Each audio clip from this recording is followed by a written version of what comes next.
Now, we're about to show you a really powerful video. It's not something that we normally do, show something in full like this, but it's a really important story, and we decided that we would do that because of its importance. Yeah, it's a story about a boy called Harrison, who was electrocuted at a rail depot. Now, this video is part of a campaign launched by his family to warn of the dangers of railways, both obvious and hidden. My name is Harrison Ballantyne, and I did not expect to die today. There's still so many things to do. I'm too busy to just stop. I did not expect today would be the last time on my school bus. Not that I'd miss it. I will miss her, though. She might have said yes. Didn't expect today would be my last day at school. Didn't expect that to be my last kickabout. I'd have played better. Didn't expect to be the last time I hung out with my mates. No, I wish I hadn't now. I wish they hadn't all been with me when I died. Mum, spag bowl for dinner. I didn't expect I wouldn't see my mum again. I expect you're wondering what happened. Dude, what was that? It's my ball.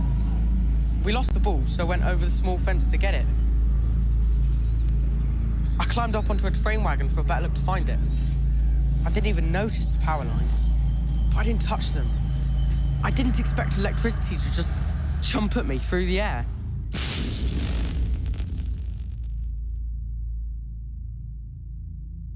Didn't expect to die today.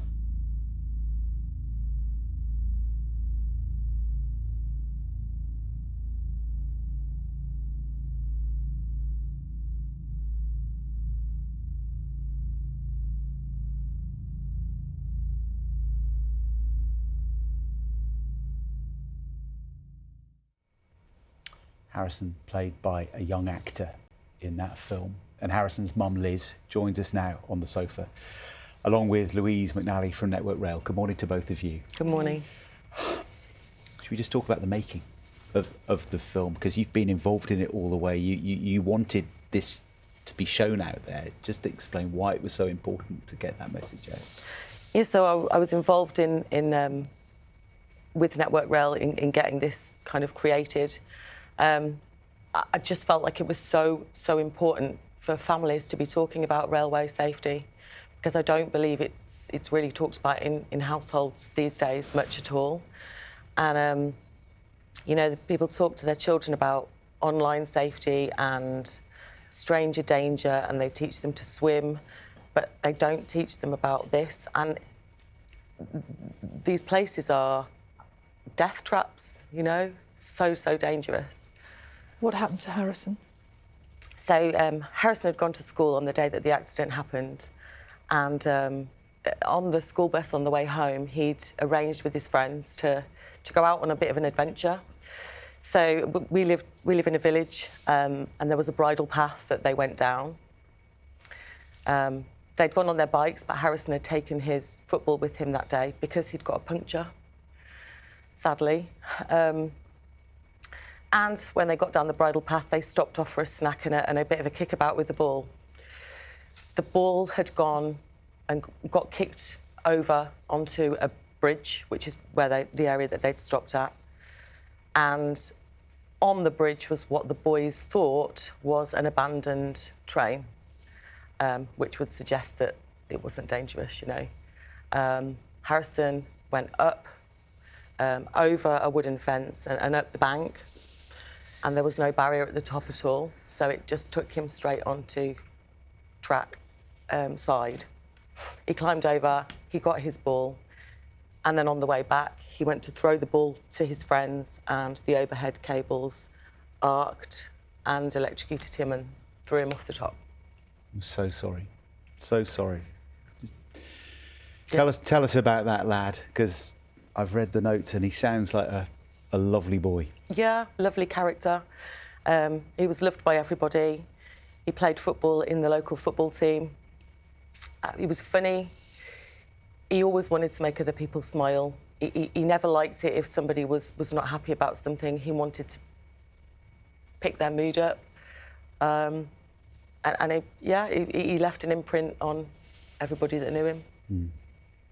Louise, should we talk about the lessons that we can learn and the wider context of this? What has been learned from Harrison's case? So Harrison was just a boy out playing with his friends, kicked a ball onto the tracks, didn't unfortunately understand the dangers that were surrounding him in that area, and perhaps had he understood, he might be with us today. So there's no blame on Harrison at all here? No. So people kick their balls onto the tracks. Yeah. It could be a mobile phone that's dropped onto the tracks. Yeah. These sorts of incidents, the reality is that we have 19,000 trespass incidents on the railway. Last year, 19,000. So it's a huge challenge for the rail industry as a whole. Through this campaign, we're trying to reach out to the public and educate them, really, raise awareness of the dangers on the railway, the hidden dangers. And that's the key here, isn't it? There was no warning. And it was a hidden danger, you know, that he wasn't in a railway station mucking about on tracks, showing off or you know, being a clown. He was just trying to get his football back, and he didn't know how dangerous the area was where he got to. It's that word trespass, isn't it, that makes it sound like a very deliberate, intentional, naughty thing to do. Yeah. And he was trespassing. He was technically trespassing, but I believe that he was completely unknowingly trespassing. Yeah. So yeah, I just need families to be talking about this. Yeah. Talk to me a little bit about the involvement with this film, because, you know, watching it takes your breath away to watch it. It's so direct, isn't it? It stops you, and, you know, you have to pause and watch it. For you making it, how difficult was that? Well, yeah, it was difficult, but it was something that in my heart I knew needed to be done. I know that having gone through what me and my family have gone through, I had to do something to try to prevent another family from going through the same. You know, we joined this club that we don't want to be in, and we can't get out of. But if I can stop somebody else from that, that's what I need to do. And that's what you're doing through education and spreading the message and showing the film. What can the railways do? What can the industry do? I mean, you can't shield off every bit and put fences up everywhere, but can we improve signage or messaging? Or? So there are all sorts of things that we're doing. We target the highest priority areas. So there are things like strengthening boundaries so people physically can't get access, and deterring people from coming onto the railway network. But we've got 20,000 miles of track, so it's a big challenge for the industry. So this is why we've got this campaign, and we're trying to educate not just children but parents as well, encourage that conversation to bring down those numbers, so that people aren't coming onto the railway in such huge numbers, because if they're not coming to the railway, they're not putting themselves in a position of danger, and that's really important. And how isolated a case is Harrison's? You know, when you describe where he was, it sounds like it could be anywhere in the UK, like, you know, tucked away. You wouldn't necessarily know it was a dangerous place. How many other places like this are there out there? So we have priority areas. We have areas where the risks are higher, and we manage those accordingly. But as I say, it's so important that people just don't come at all, and that if they understand how dangerous the area is, hopefully we'll have less of those incidents. The operators of the terminal in this case, they were found guilty of negligence, weren't they? And they were fined £6.5 million. But yeah, that's going to be no consolation to you. What more would you like to see the industry doing? Obviously, we welcome the fact that Network Rail are backing this, but are there other things that you'd like to happen? Yeah, so this is just one part of our campaign. We're also going to be working with industry, aren't we?